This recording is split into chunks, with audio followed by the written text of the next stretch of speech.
یہ سورہ مبارک کا نماز کا جزو لازم ہے، جزو لازم۔ چنانچہ اس کے ضمن میں وہ حدیث میں آپ کو سنا دینا چاہتا ہوں کہ جو بخاری میں بھی ہے، مسلم میں بھی ہے، ترمذی میں، ابو داؤد میں، نسائی میں وغیرہم، یوں سمجھیے کہ محدثین نے سب نے اس کو تسلیم کیا ہے۔ اور یہ حضرت عبادہ ابن صامت سے ہے رضی اللہ تعالی عنہ۔ وہ فرماتے ہیں کہ حضور نے ارشاد فرمایا لا صلاۃ لمن لم یقرأ بفاتحۃ الکتاب، اس شخص کی کوئی نماز نہیں جو فاتحۃ الکتاب یعنی سورہ فاتحہ نہیں پڑھتا، اس کی کوئی نماز نہیں۔ اس کا یہ مفہوم تو متفق ہے کہ سورہ فاتحہ نماز کا جزو لازم ہے، البتہ اس کے بعد اختلاف ہے۔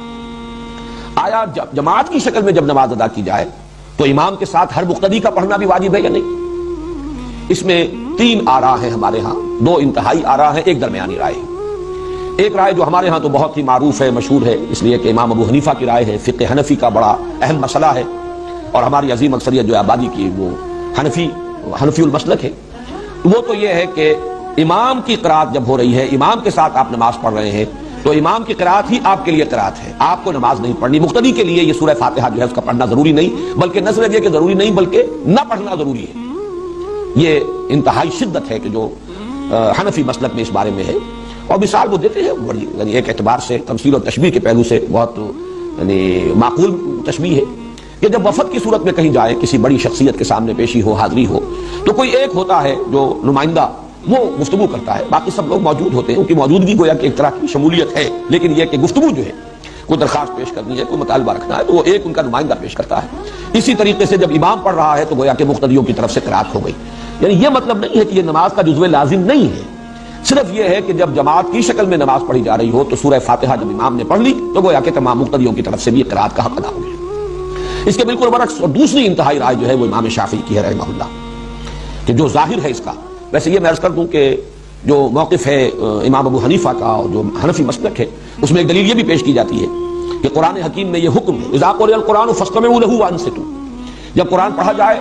تو اس کو توجہ سے سنو، پورا دھیان ادھر لگاؤ اور خود خاموش رہو۔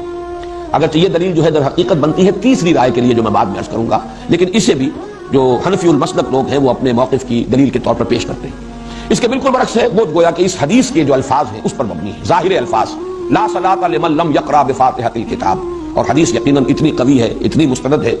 اپنے سند کے اعتبار سے اتنی اعلیٰ رتبے کی ہے کہ ظاہر بات ہے کہ اس سے اونچا رتبہ تو کوئی اور ہو نہیں سکتا کسی حدیث کا، سند کے اعتبار سے، روایت کے اعتبار سے۔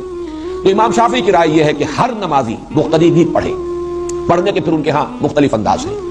چونکہ حضور کا ایک معمول یہ بھی نقل ہوا ہے کہ آپ جب پڑھتے تھے سورہ فاتحہ جہری رکعت میں بھی، اس کے بعد تھوڑی دیر تک آپ خاموش رہتے تھے، وقفہ ہوتا تھا۔ ہم تو ہماری عادت تو یہ ہے کہ فوراً ہی کوئی جو سورت ملانی ہے یا کچھ قرآن کا حصہ پڑھنا ہے تو سورہ فاتحہ کے بعد اس کو متصل کر لیتے ہیں، لیکن حضور سے یہ ثابت ہے تھوڑا سا وقفہ، اور اس کے دوران گویا کہ مقتدی بھی جلدی سے دہرا لیں اور پڑھ لیں۔ ایک طریقہ تو یہ ہے، اور ایک یہ ہے، اور یہ بھی حضور کے معمول کے ساتھ مناسبت رکھنے والا ہے کہ آپ نماز میں سورہ فاتحہ پڑھتے تھے تو ہر آیت پر رکتے تھے۔ یہ وقفہ جو ہے یہ گویا کہ کفایت کر جاتا ہے کہ امام نے کہا الحمدللہ رب العالمین، اور اس کے بعد وہ ذرا سا وقفہ دے تاکہ مقتدی بھی الحمدللہ رب العالمین پڑھ لیں، پھر الرحمن الرحیم وقفہ دے تاکہ مقتدی بھی پڑھ لیں۔ بہرحال یہ تو ہوا اس کی جو عملی شکل ہے، لیکن اس وقت میں صرف موقف اور مسلک بیان کر رہا ہوں کہ امام شافعی کا اور شوافع کا اور حنابلہ کا یہ موقف ہے، اور چونکہ امام احمد ابن حنبل شاگرد امام شافعی کے تو تسلسل بھی ہے